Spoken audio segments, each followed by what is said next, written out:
मित्रों नमस्कार।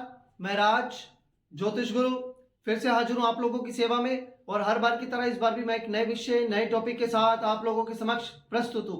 जी हाँ, जैसे कि आप देख चुके होंगे स्क्रीन पर एक चार्ट बना हुआ हमें नजर आ रहा है और ऊपर लिखा है कुंडली analysis according to the Bhrigu Nandi Nadi astrology.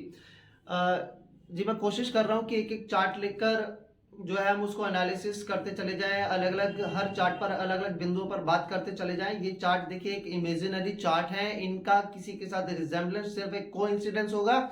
लेकिन जब हम इन चार्ट के ऊपर एक एक पॉइंट को लेकर स्टडी करेंगे तो इससे हमें बहुत हेल्प मिलेगी किसी रूल को किसी बात को समझने में, कि अगर जब हम किसी चार्ट को प्रेडिक्ट करें या कोई हमारे पास चार्ट आए तो उसको हम कैसे समझें।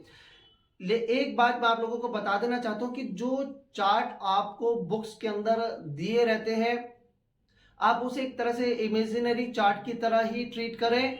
और ये बुक्स बहुत पहले की छपी हुई हैं, बहुत पहले की ये जो है इन चार्ट्स पर स्टडी हुई हुई है। लेकिन जब भी आप किसी चार्ट को देखें, चाहे आप बुक के चार्ट को देख रहे हैं या आपके सामने किसी भी कोई भी चार्ट आ रहा है, तो उसको आप आज के रिजेम्बलेंस में अगर लेंगे तो आप ज्यादा सटीक तक पहुंच पाएंगे। यानी कि देश काल पात्र के नियम को नहीं भूलना है।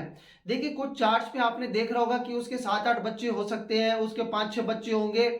पहले के जमाने में ये पॉसिबल था कि ज्यादातर परिवार में 5-5 6-6 बच्चे नॉर्मल बात होती थी। किसी के पास 8 बच्चे 9 बच्चे 10 बच्चे तक भी हो जाते थे। लेकिन आज के संदर्भ में अगर आप देखते हैं और अगर आप किसी को कह देते कि तेरे 6 बच्चे होंगे तो बहुत हद तक आपसे गलती हो सकती है, मिस्टेक हो सकती है। देश काल पात्र को ध्यान रखना बहुत जरूरी है। जैसे कि आजकल हम जानते हैं एक तो संयुक्त परिवार नहीं रहे, एकल परिवार हो चुके हैं।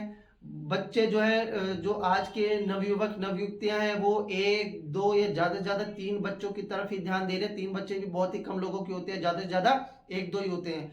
जब 1-2 बच्चे होते हैं तो जब आप किसी की चार्ट को स्टडी करेंगे तो उसके भी ज्यादातर 1 या 2 ही भाई बहन निकलेंगे, इससे ज्यादा भाई बहन नहीं निकलेंगे, क्योंकि फैमिली ही ऐसी चलती आ रही है। आजकल का ट्रेंड ही ऐसा बन गया है, यहाँ भारत में इसी तरह का माहौल चलता चला जा रहा है। इसी तरह से जब आप एज को लेकर देखते हैं तो जो बहुत पहले के समय में पैदा हुए जो लोग हैं वो आज की डेट में 90 वर्ष 95 वर्ष तक जीवित हैं। उसके बाद जो हुए वो 80-85 तक जीवित रहे। लेकिन उसके बाद जो हो रहे हैं वो 60-70। और आज की आप देख रहे हैं ज्यादातर जो एज है, जो आज की जो जनरेशन है वो 40-45 या 50 पूरी कर जाए, इस पे भी संशय बना रहता है। तो मेरा कहने का ये मतलब है कि देश काल पात्र इस नियम को आपने नहीं छोड़ना है। जरूरी नहीं है कि एक चार्ट में आपने देखा कि इस ग्रह की युति से किसी के 6 बच्चे पैदा हुए थे तो अब कोई आपके सामने आज का कोई 30-35 साल का बच्चा जो है या लड़का जो आज का जो आज के माहौल में आज की परवरिश में जिसकी पैदाइश हुई है वो आपके सामने चार्ट लेके आ जाए, उसे कह दे कि तेरे 5-6 बच्चे होंगे, तो नहीं होंगे। वहां पर आपसे मिस्टेक हो जाएगी। तो देश काल पात्र को नहीं भूलना है, इसको आपने लेकर चलना है साथ जरूर। खैर हम एनालिसिस कर रहे हैं, जैसे कि मैंने बताया ये इमेजिनरी चार्ट्स है। मैं आपको बता देता हूं ग्रह की स्थिति कैसी है। Venus is situated in the Aries, मेष राशि में वीनस है, उसके आगे केतु है। यहाँ पे चले जाए, Moon is in the Virgo कन्या राशि में है। Rahu and Mars is in the Scorpion sign. Jupiter यहाँ पे सैजिटेरियस अपनी राशि में बैठे हैं। और Saturn Mercury and Sun all 3 planets are situated in the Pisces, मीन राशि के अंदर ये सिचुएटेड है। हम इसे मान के चल रहे हैं कि ये एक मेल चार्ट है और इस चार्ट से अगर हमने शुरू करना है या देखना है तो हम कैसे कैसे इसको लेके चलेंगे। चलिए हम सबसे पहले इस जहां तक कि हम थोड़ा सा स्टडी की बात कर लेते हैं कि इसकी स्टडी कैसी रही होगी या इसकी स्कूलिंग कैसी रही होगी, इसकी एजुकेशन कैसी रही होगी। थोड़ा सा हम इस चीज के ऊपर देख लें। आप देखें कि Mercury is situated with the Saturn and the Sun in the Pisces, मीन राशि के अंदर मरकरी बैठा है। ओके चलिए यहां से हम शुरू करते हैं और हम देखते हैं कि मून जो है वो विर्गो यानी कि कन्या राशि के अंदर है। नाउ राहु एंड मार्स आप देखें 1 2 3 4 5, Mars is having the 5 aspects on the Mercury. 5वां प्रभाव उसका मरकरी पर पड़ रहा है। 5 6 7 8 9। और वो जो 9th मार्च का जो 9th प्रभाव है वो आ रहा है कैंसर साइन पर। That is the cancer sign. ये कर्क राशि है। कर्क राशि पर मरकरी का प्रभाव मार्स का प्रभाव मरकरी पर है, मार्स का प्रभाव कैंसर साइन पर है। और इस कैंसर साइन का जो लॉर्ड है, कर्क साइन का जो मालिक है Moon, it is situated in the Virgo sign यानी कि कन्या राशि। मार्स का प्रभाव चंद्रमा अपने साथ कन्या राशि पर लेकर चल रहा है और चंद्रमा का जो 7th एस्पेक्ट है वो मरकरी पर जा रहा है। ठीक है, अब यहां से आप देखें Ketu is situated in the 2 number sign that is the वृषभ राशि, टॉरस साइन, और यहां से आप देखें 1 2 3 4 5 केतु भी 5th एस्पेक्ट से अपना प्रभाव विर्गो राशि पर दे रहा है। तो इस तरह से मरकरी के ऊपर केतु और मार्स दोनों का प्रभाव हो रहा है। So we can say that, हम ऐसा कह सकते हैं कि native will go to the school for short period, बहुत ही कम समय के लिए जातक स्कूल जा पाएगा, या हम ऐसा कह सकते हैं कि जातक अपनी स्कूलिंग जो है पूरी नहीं कर पाएगा, उसकी एजुकेशन कम रह जाएगी। अब इसी संदर्भ को पीछे देखें। पीछे माँ बाप भेजते नहीं थे, गरीब होते थे, एजुकेशन नहीं दिला पाते थे, बच्चा ज्यादा पहली या दूसरी क्लास तक ही जाकर स्कूल छोड़ देता था, साधन नहीं रहते थे, स्कूल बड़े दूर होते थे। अब इस चीज को आज के संदर्भ में समझे। आज के संदर्भ में जगह जगह स्कूल खुले हुए हैं, सरकारी स्कूलों में जो है बच्चों को मुफ्त भी एक तरह से पढ़ा रही है, और आज के संदर्भ में 8वीं तक पढ़ाई जो है कंपलसरी की हुई है, यानी कि बच्चा 8वीं तक तो फेल ही नहीं होगा, उसे जैसा भी है स्कूल उसे प्रमोट करके 8वीं तक लेके जाएगा।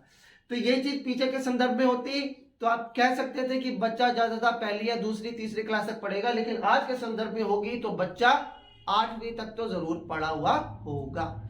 तो ये थोड़ा सा फर्क है अगर जब हम पीछे के टाइम में देखते हैं और आज के टाइम में देखते हैं। इसलिए कहा जाता है कि देश काल पात्र को जरूर पकड़कर रखना है, इसको नहीं आपने छोड़ना है। चलिए हम थोड़ा सा और आगे चलते हैं। चलिए अब हम देखते हैं कि इसकी शादी का क्या होगा, कैसे होगा। मैंने आपको जो है शादी मैरिज का जो समय है निकालना, उसका मैंने आपको फॉर्मूला बताया हुआ। जब वो आप फॉर्मूला अब इसमें लगाएंगे तो आप देखेंगे 17 से 19 साल के बीच में इस जातक की जो मैरिज हो जाएगी। Early marriage is indicating in this house, इस हाउस के अंदर या इस चार्ट के अंदर जो है हमें अर्ली मैरिज इंडिकेट हो रही है। चलिए अब हम थोड़ा सा और आगे देखते हैं।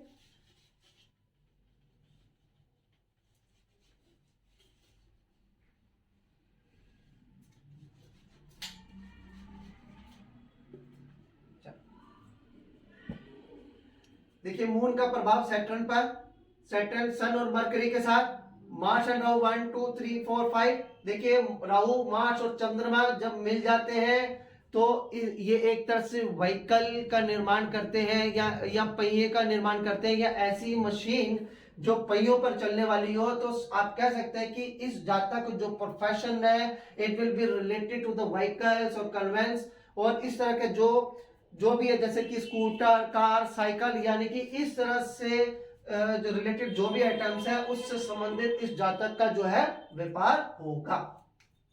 चलिए थोड़ा सा और आगे चले। देखिए जब जुपिटर यहां पर आएगा, when Jupiter is in the third round, जब जुपिटर थर्ड राउंड में होगा, देखिए यहां से आप करेंगे 12 24 और 36 ऑनवर्ड्स, जब जुपिटर आगे मूव करना होगा तब क्या होगा, जब ये यहां से आगे मूव करना शुरू करेगा तब केतु यहां पर होगा। Ketu will be on Saturn, Mercury and Sun, and Rahu will be on Moon. आप समझ सकते हैं कि क्या पोजीशन होगी। केतु जब सैटर्न पे होगा और राहु जब मून पे होगा, यानी कि 36 साल के बाद या जब उसका थर्ड राउंड शुरू होगा तो अगले 5 से 6 साल या 7 साल इस जातक के लिए, क्योंकि फिर उसके बाद ये यहाँ आएगा, फिर यहाँ और फिर जब यहाँ आएगा, यानी कि किसी तरह से ये राहु और केतु के प्रभाव में ही रहेंगे। तो अगले 6 से 7 साल, या आप ये मोटे मोटे तौर पे कह सकते हैं कि ये जो थर्ड राउंड जो जातक रहेगा it will not be the fruitful for the native, वो जातक के लिए बहुत ज्यादा लाभदायक जो थर्ड राउंड है वो नहीं रहने वाला है। चलिए अब हम थोड़ा सा और आगे देखते हैं। देखिए Jupiter is moving towards this, Rahu पीछे की ओर चलता है, Rahu is moving towards this, मैंने आपको बताया हुआ है राहु जो है जातक के लिए खतरा है, केतु जो है it is the end for the profession.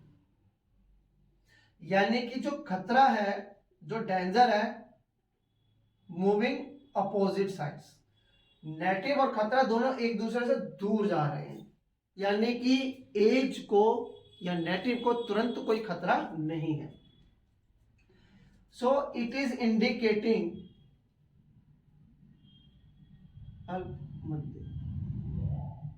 पूर्ण आयु। पूर्ण आयु अगर हम पहले के संदर्भ में लगाएं तो ये तकरीबन 80, 70, 80 इसे आप मान लीजिए। Now Saturn is moving towards this and Ketu is moving towards the Saturn।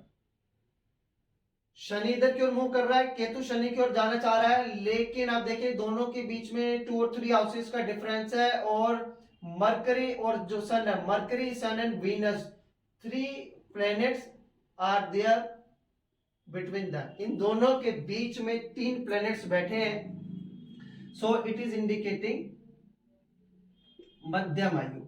मध्यम आयु क्या होती है? लगभग 50-55।